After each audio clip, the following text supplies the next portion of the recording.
You want water or something? Greetings. Thank you for the fellowship tonight. And the fellowship tonight will be called evil and its destruction. And evil is the Hebrew word ra, R-A. One person pointed out in an article I thought was very interesting, this is what we're looking for, is the destruction of evil. Where it exists no more anymore. And that is our hope.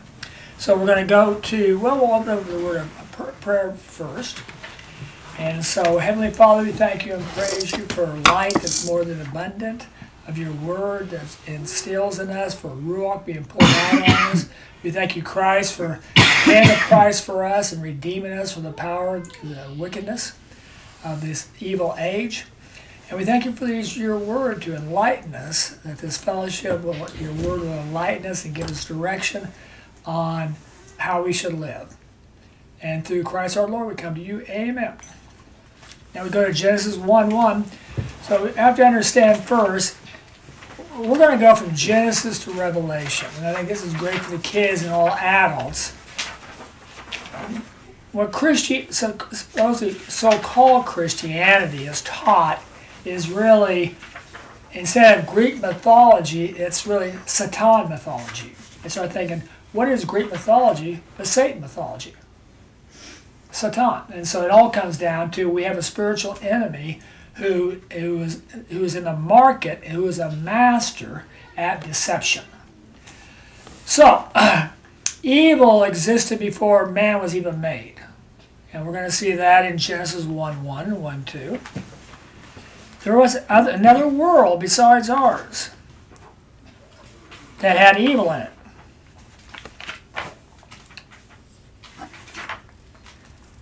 In the beginning, and that's an inversion, which is really nice. Yahweh starts his word with an inversion, which is an emphasis. Elohim created the heavens and the earth. That's it. Now the earth had become waste and wild. That's the overthrow of the earth. And darkness was upon the face of the roaring deep, but the spirit of Elohim was brooding on the face of the waters. Well, that's the world that then was. This is another time period that man was not even made yet, that evil existed. And how was this evil overthrown? But by a flood. And that's 2 Peter 3, page 244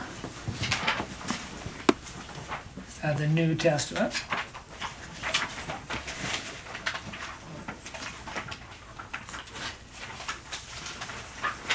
And I'll read 3 through 7. What chapter? I'm sorry. Chapter 3, verse 3 through 7, 2 Peter, page 244. Of this, first taking note that there will come in the last of the days with scoffers, after their own coveting going on, and saying, where is the promise of his presence? For since the fathers fell asleep, all things thus remain from the beginning of creation. For this they willfully forget that there were heavens from of old, and an earth on account of water, and by means of water, compacted by Yahweh's word, by which means the world that then was, with water being flooded, perished. And many people will confuse that with Noah, and that's not Noah's age, because Noah's world did not perish. Noah's age, all the fish life is still the same. Yeah. Noah was still the same, and his family was still the same. The mountains were still the same. Yeah. So, but the world then was perished, and while the heavens and the earth are now our present heaven and earth, and that was also Noah's heaven and earth, but that same word had been stored with fire, being kept unto the day of judgment and destruction of ungodly men. So, who was in this world? We've got fossils of creatures, and what other kind of creatures were there, I don't know. But we do know there are messengers, and that is in 2:4, the same book, chapter 2, verse 4. So we have to understand, we're not the only creation.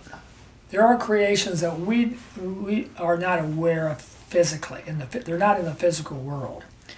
And verse 4, for if Yahweh spared not messengers when they sinned, but to pits of gloom, and so sinning means evil, to pits of glooms, consigning them in the lowest Hades or Tartarus, delivered them up to be kept unto judgment. So these people right now are imprisoned, being kept. This evil force, they're being kept. Now we go to Jude 6, page 281. We're going to say something similar.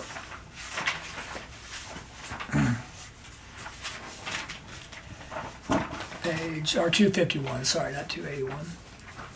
Verse 6, messengers also, even them who had not kept their own principality, but have forsaken their proper dwelling unto the judgment of the great day in perpetual bonds under thick gloom hath he reserved. So we have messengers who are an evil empire.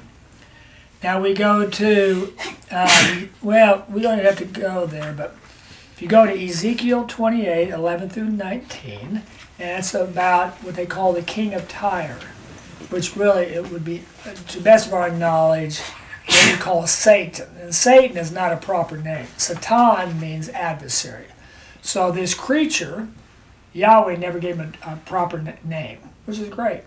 That's an insult. Yeah, it really is an insult. He's not Satan. He's Satan is he's adversary. He's slanderer.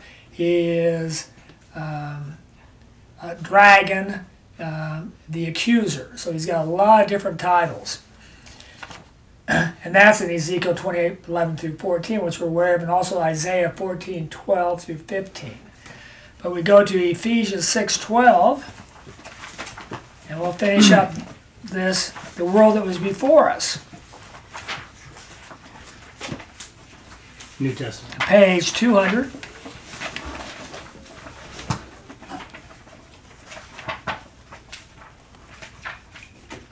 When do you want to, I'll read. Because our struggle is not against blood and flesh, but against the principalities, against the authorities, against the world holders of this darkness. So these other life forms are called powers and principalities. Against the spiritual forces of wickedness in the heavenlies. And so spiritual forces are the unseen. So as we know, ruach or pneuma, wind can't be seen. So it's an invisible force.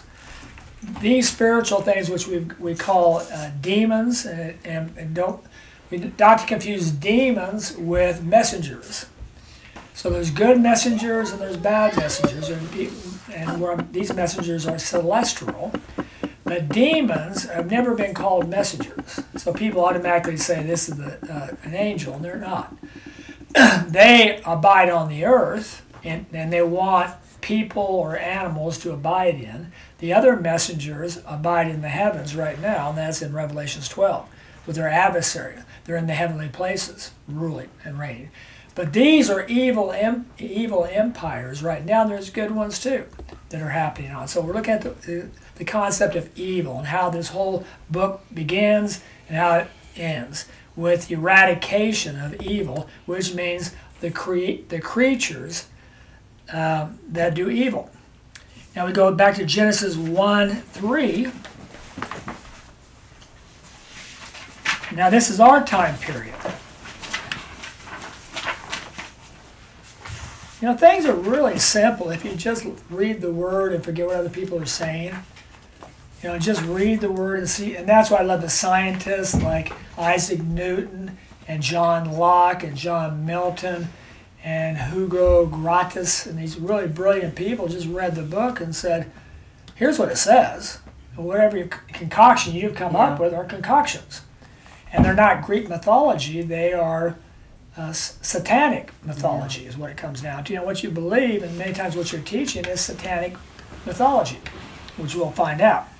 And in 1:3, the world that then was flooded, and Elohim said, light be, and light was. That's the creation of our earth. That's day one, which is in the Hebrew calendar. What day would that be? And month. Very important. A mutton? No. What day and month in the Hebrew calendar is Genesis 1:3? The day Yahushua was born. September. Tishri 1. Very, very important. Tishri 1 is the first day of creation. Not of 1-1, but of 1-3. The Hebrews celebrate that now. So that's the civil year, the way Yahweh did it.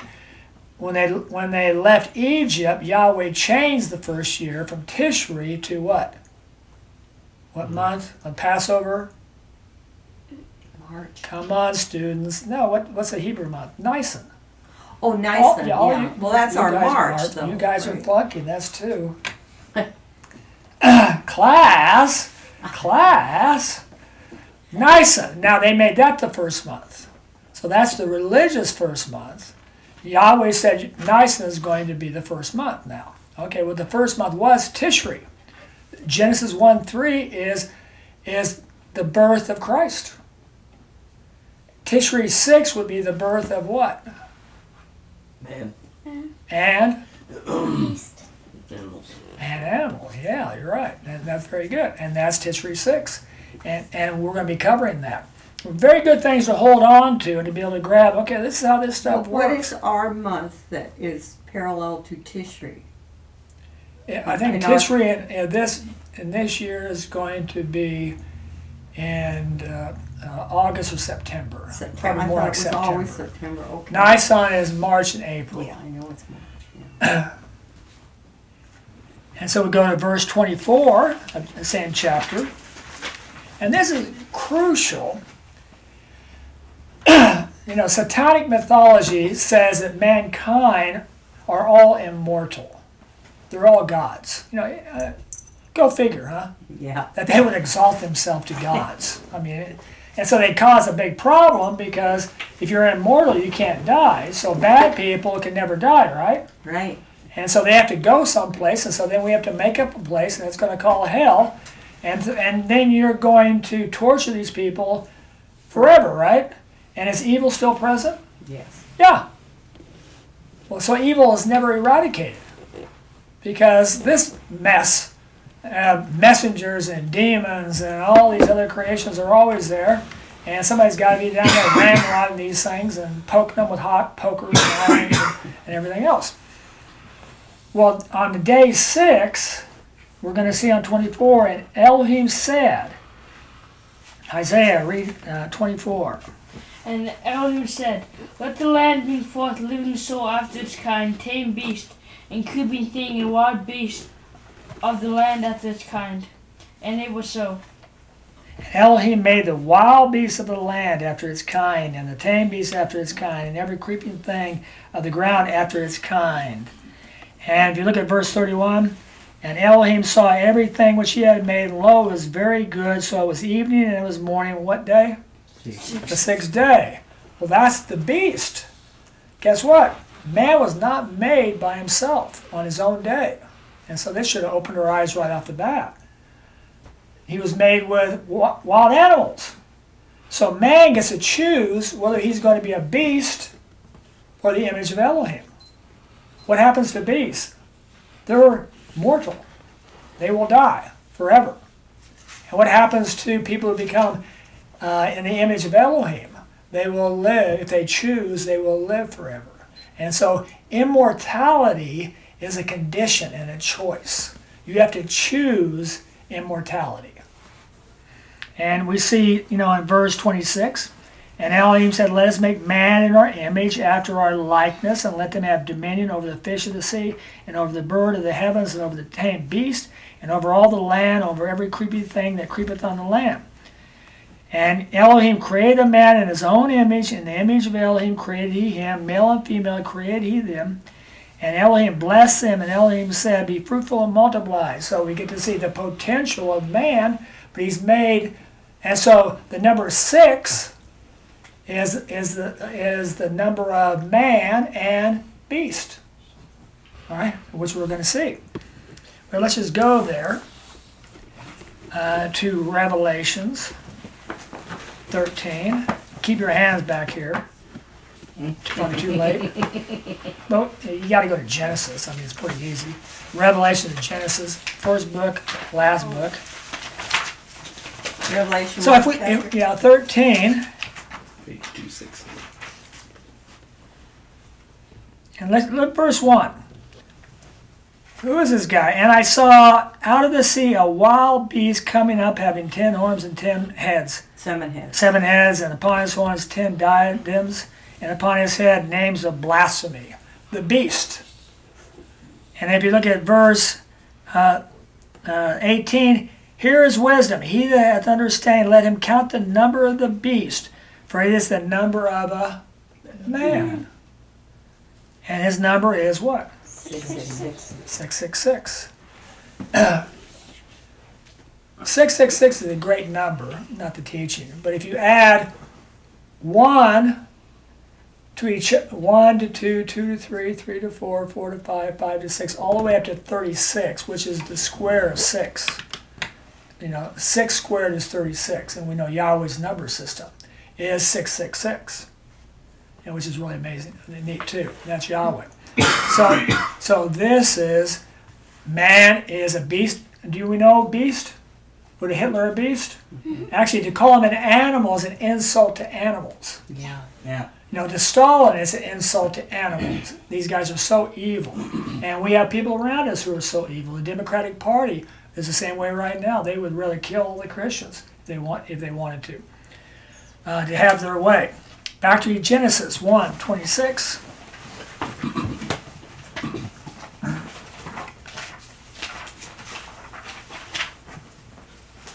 And we know on 31, and Yahweh and Elohim saw every living thing which he had made. Lo, there was good, and so it was evening, and it was morning, the 6th day. So man chooses whether to be a beast or to be in the image of Elohim. Choose evil or good. Hey, that sounds right. And so where is the first usage of the word ra? It's in 2. Let me see here. Verse 9. And Yahweh Elohim caused to spring up out of the ground every tree pleasant to the sight and good for food, and the tree of life in the midst of the garden, and the tree of the knowledge of good and evil. So good is the Hebrew word tov, and evil is ra. And so obviously these are antonyms, opposite of each other. So what is ra? The opposite of good. And what is good? The opposite of evil. So this is where ra comes in, good and evil. I guess I skipped one place. Man has, a satanic mythology has man being immortal. They're going to say man is 3 parts, tripartite, spirit, soul, and body, and just garbage, because they'll pull up a verse out of 1 Thessalonians at the end of the book, and there's no place in any other place. It's just ludicrous that man can live apart from his body, which, as we know, creates all sorts of problems. All right, because then death is good, children's sacrifice would be good, because they're going to live in heaven. I mean, everything will be good. The consequences of your creations are satanic. That's why it's called satanic mythology. Make sure you focus in around the crowd at different times. Otherwise, you get bored watching the same, if it's the same picture all the time. Okay, so let's go to 1 Corinthians 15. So we're not going to discuss that. And so when they end up doing that, 178. at 1 Corinthians 15, 170, actually go to 179, chapter 15. 178 New Testament. Yeah, we're going to go into verse 51 and 55. Okay. And this is the only time, 179, that we're getting into the word immortal, immortality. So man likes to throw it about. Plato and all of them would say man has a soul, so it wasn't spirit, but the soul. So there was a soul, which is the suke, is immortal and leaves the body upon death, and all these things. So Christianity is commingled right with that. So it's a satanic religion. It has satanic elements throughout Christianity, as we all know, throughout Christianity. Which, bravo, our adversary. Should we be surprised? No. He's a master of deceit. But 51 through 55, Elijah, you want to read that? Lo, a sacred secret unto you do I declare. We shall not all sleep, we shall all be changed in a moment, in the twinkling of an eye. During the last trumpet, for it shall sound, and the dead shall be raised incorruptible, and we shall be changed. For this corruptible must needs clothe itself with incorruptibility, and this mortal clothe itself with immortality. But whensoever this mortal shall clothe itself with immortality, then shall be brought to pass the saying that is written, Death hath been swallowed up victoriously. Where, O death, is thy victory? Where, O death, is thy sting? We're going to stop right there. So that's the only place you're ever going to find the word immortality of man. And guess what? He's corrupted. And so interesting on that, in verse 21, 51, I'm sorry,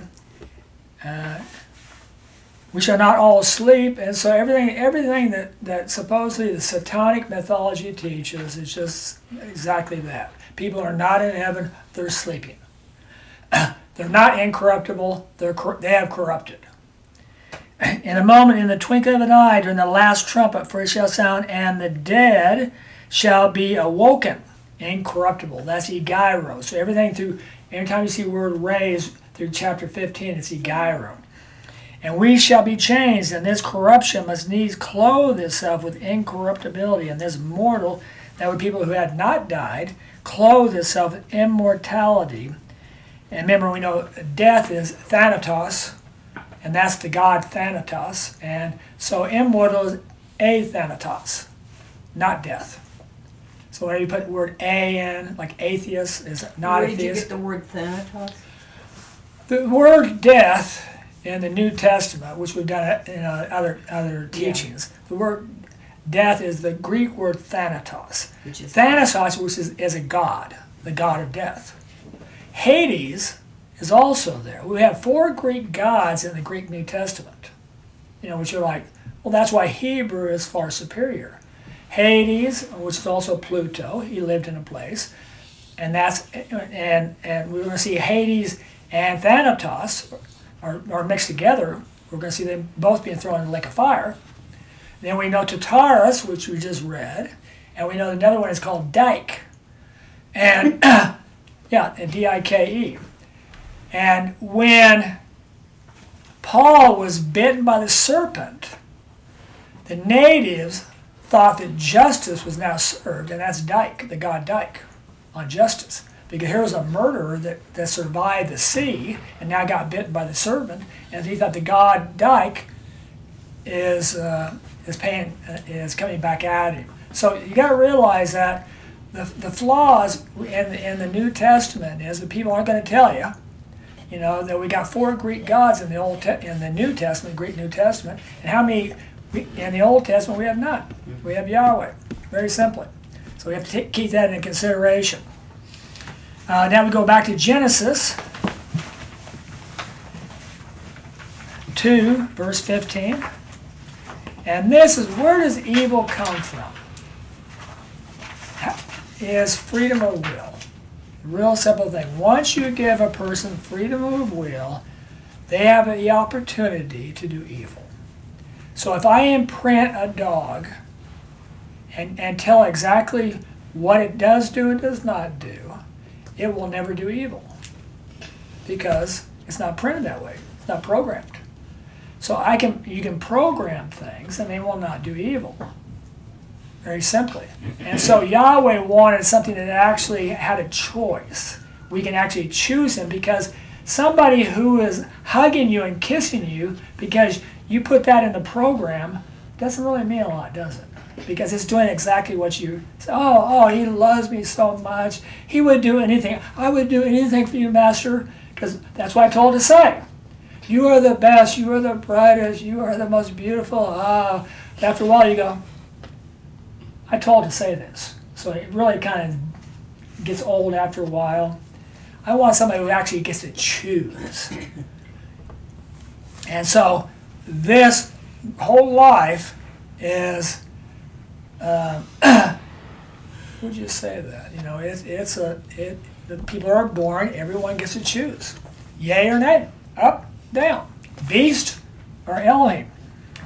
So in verse 15, as we know, so Yahweh Elohim took the man and placed him in the Garden of Eden to till it and to keep it.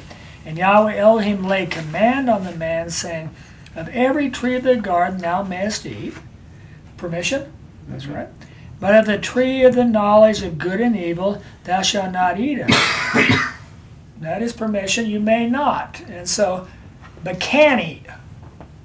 So there's the difference between may and can. May is permission, can is ability. Do they have the ability to disobey?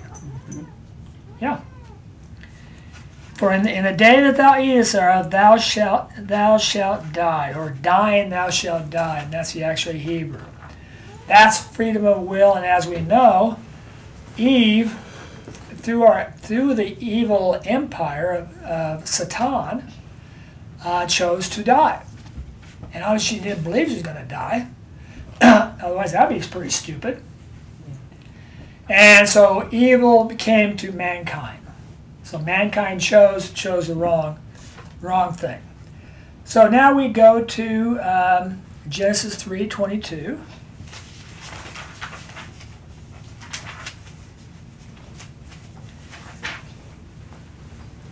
Then said Yahweh Elohim, lo, man has become like one of us in respect of knowing good, or Tov and Ra.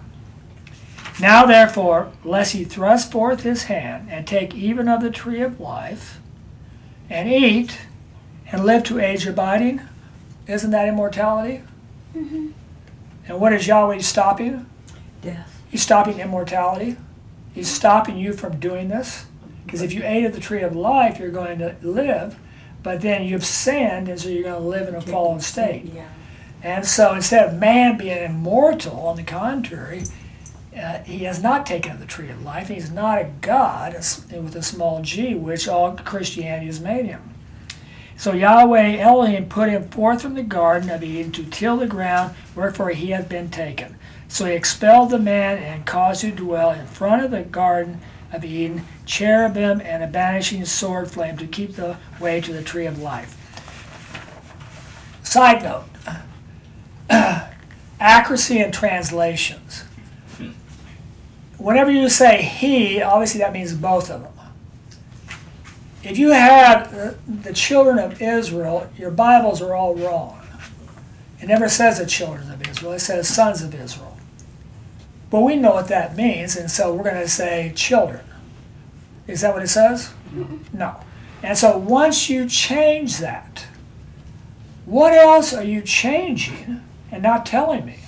So once they've taken that latitude, and Rothram doesn't do that. It's never going to be children of Yahweh, or it's going to be sons of Yahweh, which we know that's male and female. A male man is also male and female. A policeman is also male and female. It goes without saying. You can't say all this, but I thought of how many translations, the King James, everybody has changed it to children. So that's one infraction, and you have no idea all the other infractions. They've taken the liberty, without telling you, of changing things.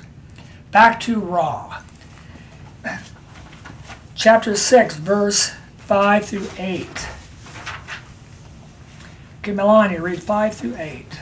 Alright. Then Yahweh saw that great was the wickedness of man in earth, and that every purpose of the devices of his heart was only wicked all the day.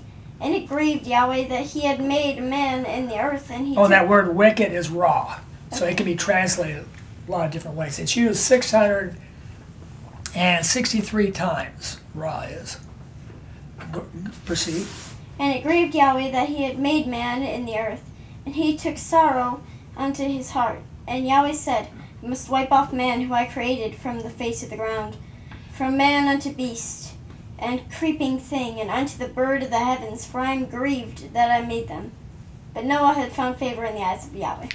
There you go. And that's what Elijah just read about Noah. But we're talking about thousands of years. So I think since Cain, I think this is like 1,500 years. The United States is 250 years old. And here's what you've got, and it really gives you a reflection of the world that then was the same kind of situation, where all of a sudden all of them maybe chose death. chose evil and he wipes them all out. Here, out of the whole earth, there's only 8 souls. Wow. I never saw that he took sorrow unto Oh, his yeah, heart. yeah. That break your heart. You're making a, like Yeah. buying a cat that you want that cat to love you, right? And instead, it tries to bite your throat out when you go to sleep. Yeah. Well, I got another cat, and then another cat, or another dog. And then all of a sudden, the dog, when it's a puppy, it really likes you. Then it grows up, and it starts destroying your house. Well, I wanted a friend. I wanted a companion. I wanted something that loved me. And that's why freedom of will is so important. And this is how disappointed Yahweh was, and how happy He is for what you guys are right now. So far, I mean, for somebody out of billions of people who will actually kneel to Him while you pray, Yeah. you actually talk to Him, you actually try to do what He says. Do you know how many billions of people who cuss at Yahweh? Cuss at the Creator, despise Him. And so, so keep it up. 13:13. Look at study the word raw, evil.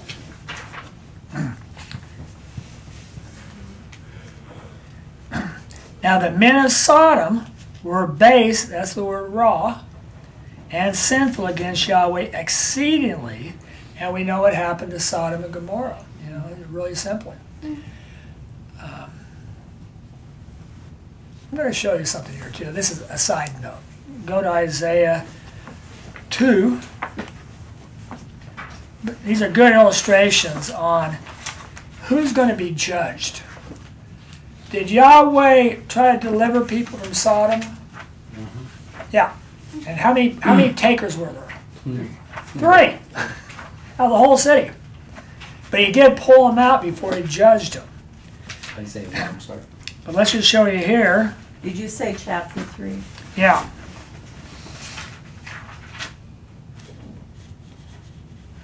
And or chapter 2, verse 12.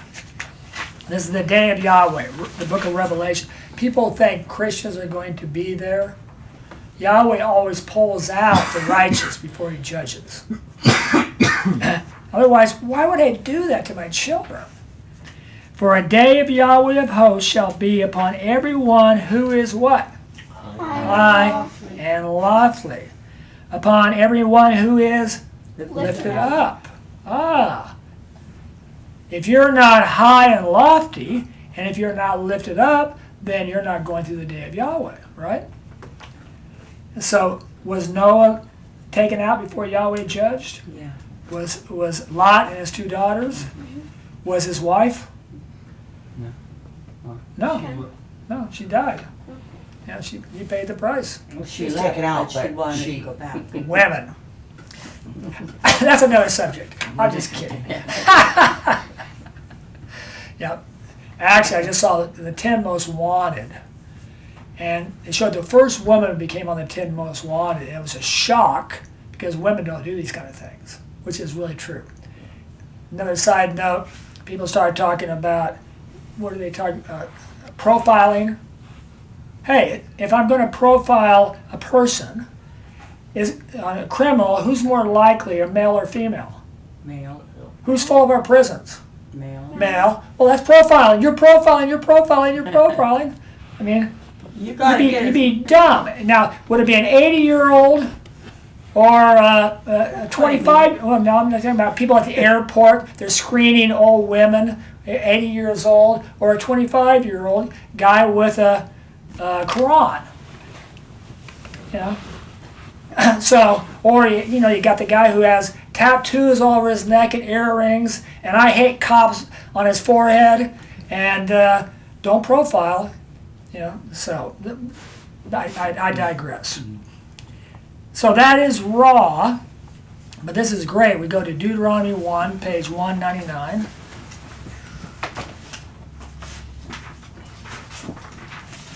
Ra and Tov. And they spell it T-O-B, but it's like T-O-W, but it's really like with a V, Tov. That's the word for good. Deuteronomy 1, verse 34. So we kind of look at these 2 words together.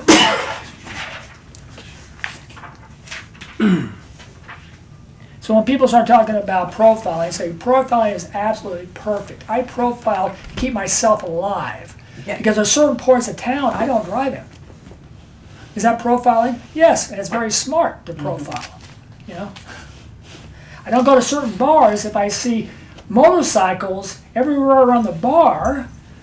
I just made a decision probably not to want to go in there. You know, or if there's a strip club across the street. Send your wife in. Yeah. Share the word. But so that's profiling another story. is absolutely perfect. 134. And Yahweh heard the voice of your words and was wroth and swore, saying, surely not one of these men, this raw generation, now think of that, he calls them evil, wicked generation, shall see the good land which I swear to give unto your fathers, saving Caleb, son of Jephunneh, and also we know that Yahushua was also.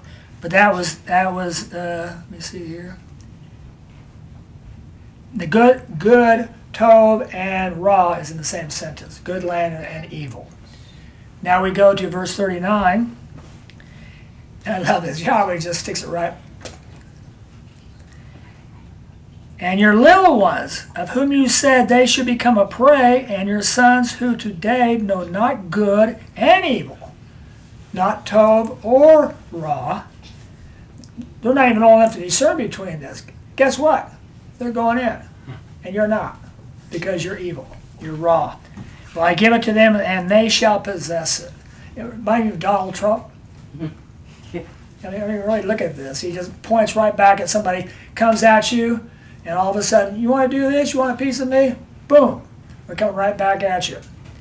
Psalms 3, let's go to Psalms 34, page 544.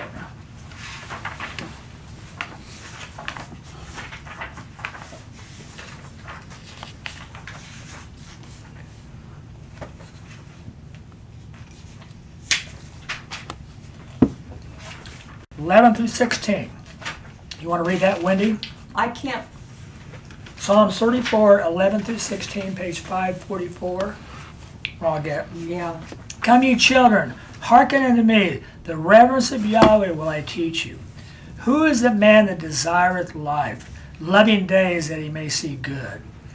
Keep thy tongue from raw wickedness, and thy lips from speaking deceit. Depart from raw and do good, aim at well-being and pursue it. The eyes of Yahweh are toward the righteous, and his ears toward their cry for help. The face of Yahweh is against such as do raw, to cut off from the earth their memory. And so you're getting to see the complete contrast between the good and the first time face of Yahweh is used is where Adam and Eve hid from the face of Yahweh when they're in the garden. And isn't that something? But the face of Yahweh is against you who are doing wickedness. So you know if somebody's doing wickedness, you know what you tell them? The face of Yahweh is against you. Very simply. And if you like that, that's fine.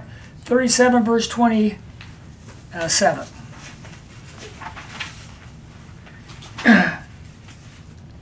Turn from Ra and do Tov. So settle down unto time's age abiding, for Yahweh loveth justice, and will not forsake his men of Asab. Unto time's age abiding have the perverse been destroyed, and the seed of the lawless been cut off. The righteous shall inherit the earth, that they may settle down to futurity thereupon. There's our story. Isn't that amazing? Christianity, so-called, which is satanic mythology, everybody's in heaven. There is no new earth. You know, how diabolical is that? It's very good. Because this is our hope. This is what we're latching on to. And the hope also that the evil have perished. All right, they're gone. Not gonna stick their head up around us.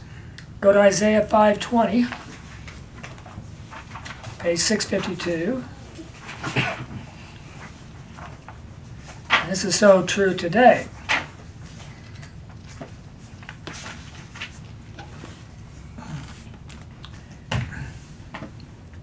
Alas for them who call Ra Tov and Tov Ra, who put darkness for light and light for darkness, who put bitter for sweet and sweet for bitter.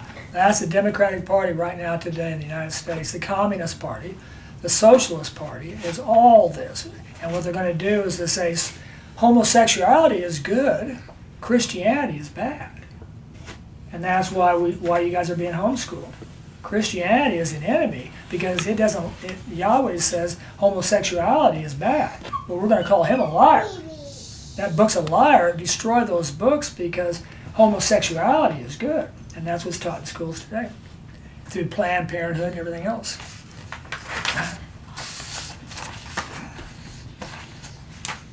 So your kids, and with all of us, we realize here's the creation. Man was made with beast. He gets to choose whether he wants to live forever, age abidingly, or die like the beast. And he also must realize that no matter what you do, too, if you're unrepentant and did not cause restitution, you're going to pay that. It's called punishment. And that's for Christians, too, and non-Christians. Because that's called justice, what is just and righteous. And so people have to realize that. That's part of life. So we know we get to choose. And also we know that death is not the end.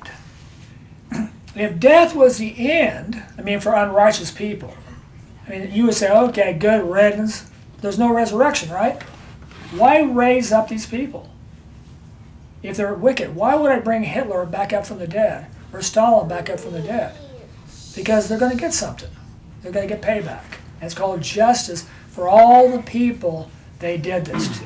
And that's why there's called the resurrection of the unjust. So they're not going to get away with it. Otherwise, they got away with it. Otherwise, there's no justice. Yeah, there's no justice to be able to say. And that's John 5:28, page 97. Yeah, also why there's no hell. Yeah. What's the point if you're going to be pulled out of hell to? Yeah. You're already paying for it. Yeah. Yeah. So they got people in hell right now, and they got people in heaven right now. It's just an absolute mess, But that's what we're here for. 5:28 and 29. Do not be marveling at this, because there cometh an hour in which all they in the tombs shall hearken unto his voice, and shall come forth. They who the good things have done, very simple, that would be Tov, unto a resurrection of life. They who the corrupt things have practiced, unto a resurrection of what? Judgment. Judgment. And so guess what? You didn't get away with it. You're going to be judged for this. And if anybody can judge righteously and not overjudge, because you can imagine, you can't put somebody who never broke a law but despised Yahweh compared to Hitler. They can't serve the same time. There's no way. And so, justice, this person might do punishment for 50 days, 60 days, and this person might do something for 5,000 years or 1,000 years, something to that effect, to accommodate the justice of the iniquity that they actually did. That's also the resurrection of the unjust is on Acts 24:15. We don't have to go there. And just to reiterate to people, well, Christians aren't going, for some reason, us Christians think that, and Andrew Womack does that Christ paid for all sins, past, present, and future. So you don't even ask forgiveness, even in the future stuff. It's all done. It's all paid for. Let's go to 2 Corinthians 5:10, page 184. And there's many places. We did another teaching on that. I don't want to go over it again. You just got to read the book. 5:7. Yeah, 2 Corinthians 5:10. For we all must needs be made manifest before the judgment seat of the Christ, that each one may get back the things done by means of the body, according to the things which he practice, whether what? Good or corrupt. Real simple. Is that where We got a corruption I think we got a problem with a hypersensitivity to sin, and there's some place that appear that way. Even if you think the thought, you sin. Yeah. And so we're like, well, how can I ever do this? And that's why I can't do anything, right? Yes, you can. All right. We're talking about breaking the 10 Commandments. We're talking about hurting people. We're talking about, you know. Here's just an example. Let's say I'm dying of an incurable disease, and I go to church, and I have $30,000 on my credit card. Limit. I mean, I can charge on, and I have no money in my bank account. How can you think it's all right for me to charge $30,000, knowing that I'm going to die, and they're going to get stuck with that bill because they can't collect it? Would that be right as a Christian? Would I be judged for that? Yeah, you should be. You stole $30,000 intentionally.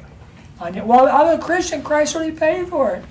And so it's the same. There's a rationale here of restitution. If I embezzled $300,000 from a widow, but she had $1 million, she's going to just give this away to a charity, so I took $300,000 of it. Is that such a sin? Yes. Yeah. I mean, and I'm a Christian. So don't think Christians don't get tempted. You have to say, no, restore it. Well, no, I'm just going to say I'm sorry. I just want to say I'm sorry. I don't want to. I already spent it all. So these are just common sense stuff, man. You can't get along with this. Now, if you had an impure thought, you say I'm sorry. If you yelled at your wife or your wife spit on her husband, the wife can say she's sorry. Just kidding. Fine. But there are personal damages. There are things that are you have to restore. I kill somebody, I rape their daughter, I steal their car. I mean, you think of all these things. These have repercussions. Repercussions. What do they call those crimes? Right? That affect people. There's one, you're looking at a Playboy magazine, and it's just affecting yourself. So that's it. And there's another one where I stole $100 from somebody.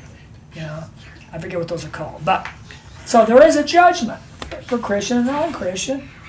And if you're shocked, what do you plan on doing? Well, I don't want that. What's your intentions? Well, do you plan on committing adultery? Do you plan on murdering somebody? Are you going to steal from somebody? What are your intentions? What sin are you we're trying to be absolved from before you even committed it? And that's what we have to ask these people. Foolishness. Okay. Back to the resurrection. Right now. The end of the evil. So the end of evil occurs in the book of Revelations, chapter 20.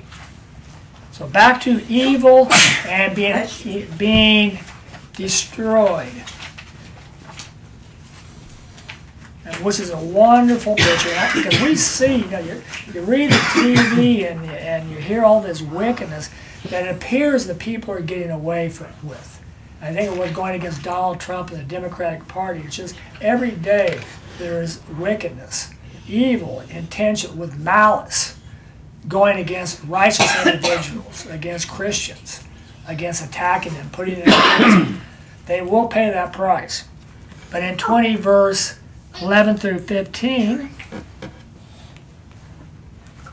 we see, and I saw a great white throne and him that was sitting thereon, from whose face fled the earth and heavens, and place was not found for them.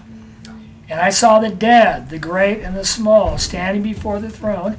Now these are the people who are in the second resurrection. The first resurrection, let me go into here, go on verse 5. So Christ comes back, 1,000-year kingdom on the earth. The rest of the dead lived not until the 1,000 years were ended. This is the first resurrection. Happy and holy is he that hath part in the first resurrection. Upon these the second death hath no authority. But they shall be priests of Yahweh and of Christ, and shall reign with him for the 1,000 years. So that's the first resurrection. We're talking about the second resurrection, where evil is going to be discarded. Verse 12, and I saw the dead, the great and the small, standing before the throne, and books were open, and another book was open, which is of life. Remember, if you see the brackets indented, that means the word's been added. And you can still read it, but it's not in the text. And the dead were judged out of the things written in the book according to their what? Works. And the sea gave the dead that were in it, and death and Sheol. There we have Thanatos and Hades. Those are two Greek gods right there. It gave up the dead that were in them, and they were judged, each one according to their works. And death and Hades were cast into the lake of fire. This is the second death. This is the extermination of evil. The lake of fire, and if anyone was not found in the book of life written, he was cast into the lake of fire. And then I saw a new heaven and a new earth, for the first heaven and the first earth have passed away, and the sea is no more, and the holy city, New Jerusalem. So, now remember, the earth is already here, a new earth, and then here's the city coming down onto the new earth. So the whole earth is not the city. No seed. So I coming down out of heaven from Yahweh, prepared as a bride adorned for her husband. You know who that's for? The bride is, the city is for Christ, and the husband is Christ. And I heard a loud voice out of the throne saying, Lo, the tent of Yahweh is with men. Why? Because Ra is gone. Death is gone. Sheol is gone. Demons are gone. Sin. Yeah, sin is gone. It's gone. And now it's holy that Yahweh can actually come back to the earth, to a holy place. And he will tabernacle with them, and they shall be his people, and he shall be God with them, and he will wipe away every tear out of their eyes. And death shall be no more, and the grief and outcry and pain shall be no more. The first things have passed away. And these can also be the former things. So when it talks about the first heaven and earth in verse 1, that could also be the former heaven and earth, because as we know, we're in the second heaven and earth right now. So this would be the third heaven and earth. And he that was sitting upon the throne said, Lo, I make all things new. And he said, Right, because these words are faithful and true. And let me see here. He said unto me, Accomplished. I am the A and the Z. This is Yahweh, the beginning and the end. I unto him that is thirsting. There's a requirement. If you want something from Yahweh, what? Ask. You got to be thirsty. You got to ask for it. Yeah. Thirsting will give of the fountain of the waters of life freely. Yahweh, I want waters of life. I want foods of life. Okay, you got to ask. He that overcometh shall inherit these things, and I will be to him an Elohim, and he shall be to me a son. But, here's Ra again. But as for the timid and disbelieving and abominable and murderers and fornicators and sorcerers and idolaters and all the false, their part is in the lake that burns with fire and brimstone, which is the second death. It talks about that there, and it talks about it in verse 21, the abominable, and it also talks about 22:15. Let's look at 22:15, summation. Outside are the dogs and the sorcerers and the unchaste and the murderers and the idolaters and everyone loving and doing falsehood. And we're going to see, we're going to wipe all that away. So that's the story. Man is made, he can become a beast and die and pay the penalty, or he can become an immortal and live with Yahweh on the new earth. And when you die, what happens? Where do you go? Sleep. You sleep. And where's that called? The place? Sheol. It's called Sheol. S-H-E-O-L. Sheol. That's where the dead are. It's not, because obviously we're decomposed. There's no memory in it. Christ comes back, and since we're the body of the Christ, that's a little special thing. That's in the age of the secret. We're going to be brought up and go with Christ into the heavens during the day of tribulation, the 7 years or plus. We're going to come back and fight them with Christ. All the peaceniks.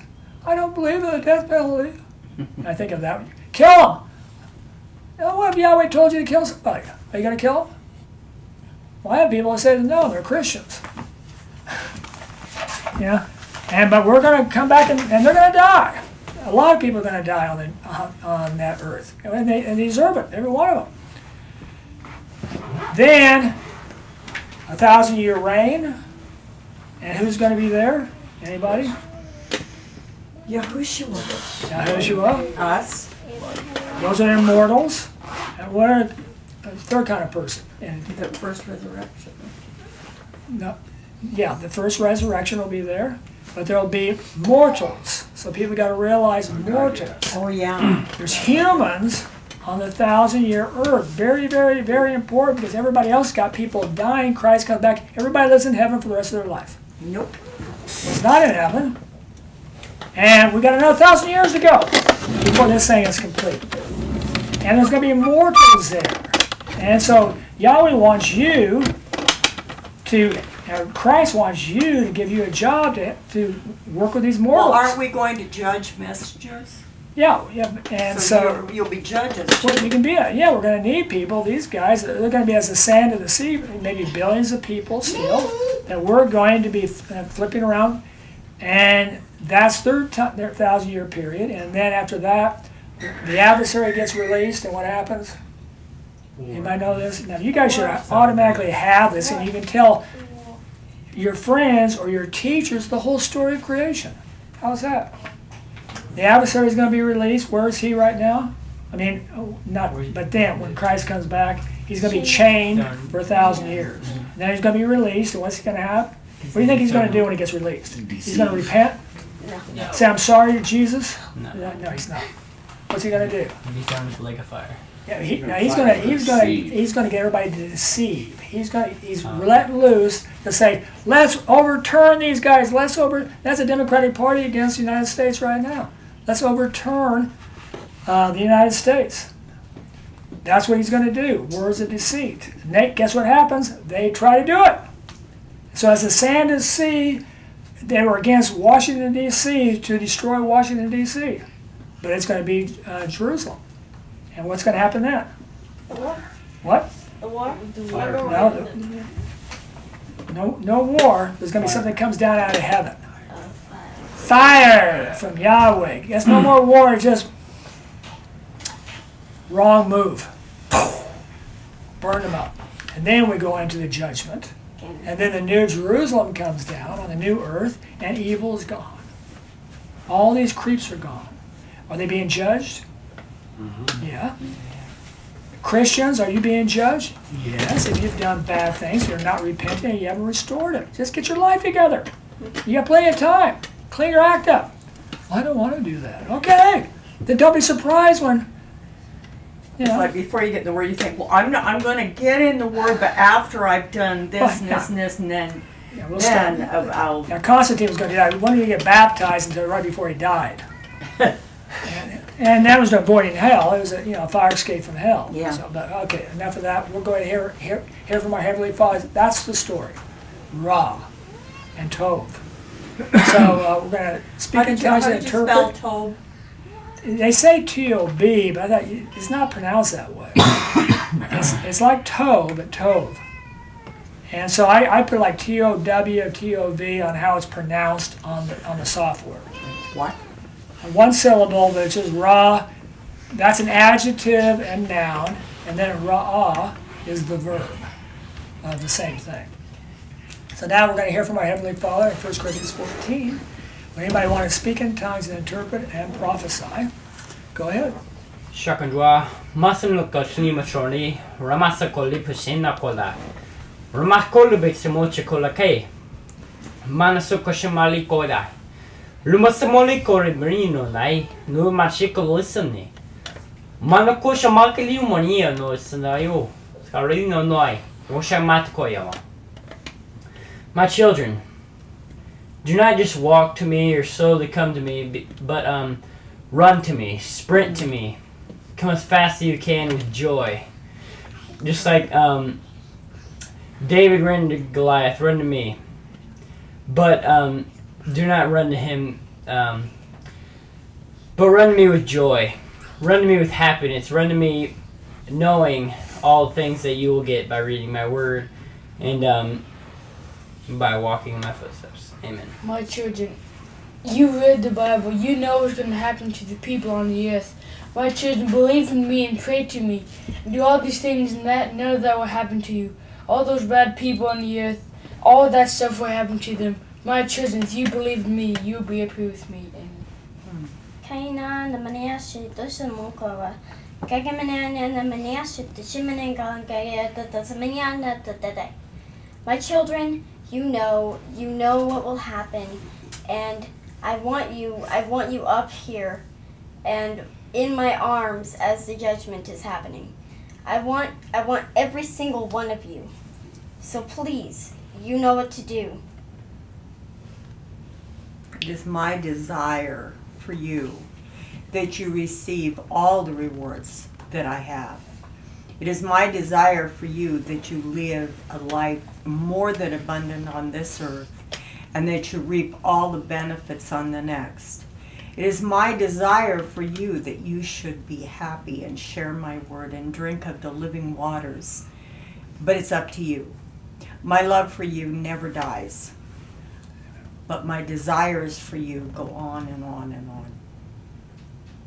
Sons and daughters, soak in the words that I have given to you, like dry ground receives a fresh rain. Pull in these things that I have given to you and that I have made available to you, that you may be able to know my word, and through it you will know me, and you will discover things, and you will know the powers that have been given to you, knowing that I want to pour out upon you great blessings. There is no limit for what I'm able to pour out to my children who are in obedience to me. And so come before me and seek me and ask of me that I may be able to pour upon you these things, and just realize that there is no limit of what I'm able to do, that I am able to create and put in your hands.